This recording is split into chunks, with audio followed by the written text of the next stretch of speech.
the doctor in front of your name. So how would you describe yourself in 3 words?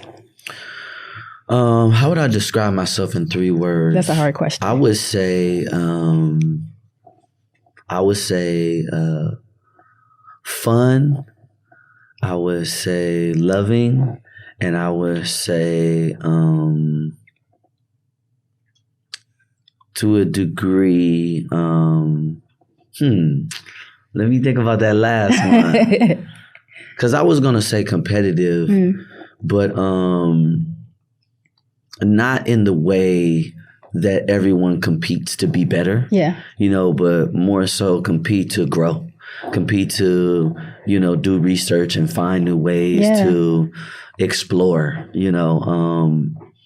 It's nothing like having somebody to push you. You know what I mean? So I would say, competitive in that sense, not competitive that I would want to be better than anyone, because, sports and so many other, avenues of competing is about like being the one. Yeah. But we're all, individually bring different things to the world. You know what I'm saying? So it's not really about one person. It's kind of about all of us. Absolutely. And us being our, one, our best. Yeah. I mean, like I'm the one O. You know what I mean? There ain't no other O's. There's a few other O's out there, but it's only one me. Right. You know what I mean? So I would say competitive in that aspect. Yeah. And I love that, because I was watching another interview that you did, and you were talking about comparison and how oftentimes that's the thief of joy. Facts. Yeah. Facts. Yeah. Can you talk more about that? Yeah. I don't like to compare myself. And of course, we're all inspired by, some amazing people. Yeah. But we really have our own, journey to walk. So realizing that as I progressed and learned, like, I could look at, some of my predecessors and people that I would say are my teachers, like Michael Jackson, James Brown, a lot of great performers. And when I look at my journey, I'm like, but mine is not like theirs, and there's something beautiful about that, that we all have our own specific journey and specific information that we are supposed to learn and intake. Exactly. And then share with other people. Exactly. Uniquely for their journey. You know what I mean? Yeah. Even going back to what you said about, like, you were talking about how it's important to be collective. Like, it's about the shared experience as opposed to being competitive to one another. Yeah. I was literally talking to somebody about that. Like, I call it a spirit, like the spirit of comparison that's amongst like artists and other people. Yeah. That's not African. Like, in order for us to be like African centered and to be rooted in that, like, we have to be about community as opposed to being so individualized and, it's about me. I got to be the best. I don't care about, I need to be better. Like, I've experienced that on so many levels, and it has, even thwarted, my perspective of sharing sometimes because, people are so competitive. For sure. But this is a shared experience. Absolutely. And we're all supposed to inspire each other. And it's interesting that you said it's not African because for me, it doesn't feel natural to see someone and be like, well, I want what they have. I'm more so motivated by how they got it. Yeah. Like, okay, dang, that's kind of fly. Maybe I want that, but what does it take to get that? And culturally, for us to be able to get back into that space where we can all be and experience, one another and share. Yeah. I think that is cultural, you know what I mean? And I'm looking forward to getting back in that, or at least getting to a space of community where I can share that energy with others, and it's not so compared, like, this person, it's a fun conversation to have. Sure. Like, we always have the Prince and Michael, conversation, but it's like there's 2 different journeys, 2 different people. You were talking about like community. Yeah. And it's important to have a community when you're trying to operate in that space. Like, what does your community look like right now? It's a bunch of women. Okay. It's a bunch of women and some strong men. Okay. I think that it's so important to advocate for, men and women coming together to create magic. Yeah. I think it's so beautiful I have a song on my album, Full Circle, Sonic Book 2, that's coming out in December. And it's called Black Magic. And, you know, I always talk about the hidden messages and within my music and my songs. And on the surface, Black Magic, you know, a lot of people are like, oh, what is this about? You know, but in this particular song, the hidden message is about the spirit of the woman and how the womb is black magic because it's this space where you can plant a seed and the whole human will come out. Wow. You know what I mean? Yeah. And everybody, you know, even without, you know, being black, you know what I'm saying? Or I like to say brown because we never lack nothing. We be lack nothing. Period. You know what I'm saying? But yeah, I talk about how special everyone has magic, you know, and how you should tap into that. So yeah, there's always a hidden message in, you know, what Omarion does and bring forth. Absolutely. And that's true artistry. Yeah. Anybody can put out a song with a dope beat. Right. It's about like putting out what is art, what has deeper meaning behind it. Yeah, and I like to speak about community too because I was raised I would say, I don't want to say different, but unique because, you know, I was very much a kid that, you know, walked everywhere, went outside, played outside, you know, and it's not that it's that long ago either. You know what I mean? It's not that long ago. Absolutely. But the Boys and Girls Club existed. I attended all kind of, you know, drama classes and, you know, I went to a performing arts school.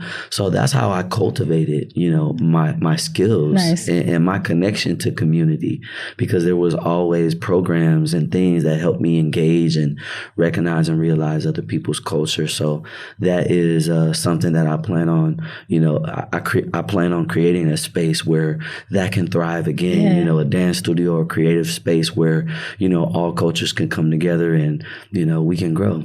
Do you feel like you already have that, like a community where you're kind of cultivating that, even though it may not be physical yet, but it's there. Yeah, for sure. You know, my fans call themselves the originals. Yeah. Yeah. So, you know, I always try to create a space where, you know, we can all tap in and, you know, engage and interact because that's, you know, that's the exchange. Yes. You know, for them supporting me, you know, me to be able to give them my time and my information and my experience.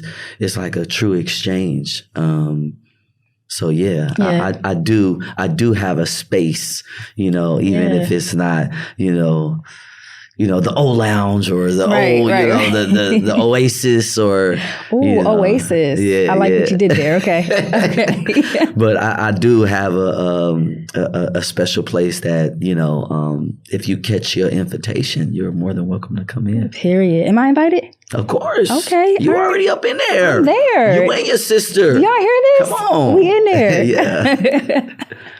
So if we could transition into talking more about your book and what it was like just to go through the journey of being unbothered. Yeah. You talked about how it's a lifestyle to choose joy, realizing that you have a choice in terms of how you respond to certain situations. Yeah. When did you realize you had a choice? Whew. It was tough. Yeah. It was tough. Through all of my experiences, I realized the importance of, you know, choosing and the power of it. Yeah. And, you know, a lot of the times when we're going through things, we want to react. And, you know, I always say this, you know, in my interviews, reacting, you know, seldom serves us. You know, doing things off the fly, you know, don't get me wrong, we all have to adapt. Yeah. You know, but reacting, it doesn't do much for us, you know, but when we're able to sit back, we're able to be thoughtful about how we respond. And I'm glad that you used that word, you know, respond, because a lot of us are in that fight or flight position, you know, through our trauma. And we're reacting to things. Yes. It doesn't do anything for us. I'm telling you, it doesn't do. And also there's another part to that, you know, people get monetary gain from reacting. You know, when you're thoughtful, you get kind of this more lengthier, you know, perspective and choice to choose to be like, well, wait a minute, you know, I might want to end up here. You know, if I do this, I won't get an opportunity to end up here. So let me be thoughtful in my response. Yeah. And what really helped me cultivate that was being in intense situations where, you know, I felt like things weren't in my favor, and I had to, you know, swallow some big pills and realize that this is just, you know, a moment that will pass. So just realizing in my decision making that I had to take a step back and, you know, be thoughtful really helped me understand the power of choosing joy. And writing this book was truly an experience. It forced me to do a lot of dense work and ask myself the tough questions in order to place this information forth authentically. Because a lot of the times, you know, especially in my experience and now gaining more of a spiritual perspective and having spiritual OGs, you know, drop a little nugget on me. It's the experience that you go through. You know, you got to go through that first, you know, in order for you to say, you know what, okay, let me make dollars and cents of this.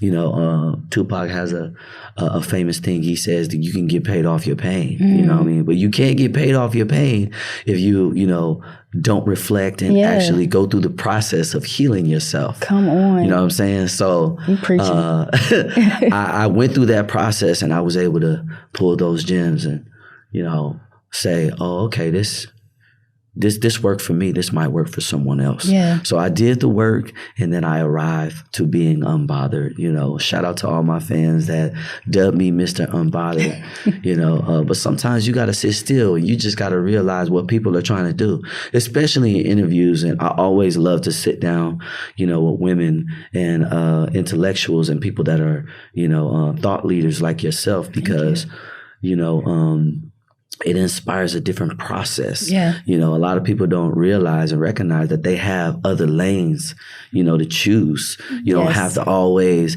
be in the vengeful lanes. You know, I want revenge, you know, that only produces, you know, monetary gain. And, you know, we in this for the long haul. We playing the long game. Yeah. You know what I'm saying? So thank you for, you know, having a platform where, you know, people can express their experience and let people know that can hear there's other ways. No, thank you for actually being committed to like the collaborative work that you're doing, because I always say like there are more people who will listen to an Omarion as opposed to walking into my office. Right. Because there's such a stigma when it comes to like talking about how you feel and that fight or flight that you were talking about. Yeah. It's all based in trauma. Yep, people don't want to talk about that. Yeah. Yeah. That's true. And you got to. You got to talk to somebody. You might not have to get on the podcast. Right. But Yeah. I agree. So when thinking about like the fight or flight response that you were talking about, people don't realize when they're functioning in the space, because we tend to normalize trauma in our community. Yeah. And so like when you were going through this process of figuring out, okay, the work like that I need to do, how did you recognize what was normal and what was not normal in terms of responses? I have to shout out my foundation, you know, and my community, because I have a lot of smart, just strong women around me that help shift a lot of my energy and focus towards what was important. Love that. You know, so you know, I have to, again, you know, foundation. The foundation is important and for so many reasons. One being that it is the springboard in which you reach your highest height, because sometimes, you know, your mind can play tricks on you. Yes. And when you feel disrespected as a man, it is a very personal thing. And, you know, us men, we're physical beings. Yeah. You know, so a lot of our expression comes out in physical ways. You got the doctor in front of your name.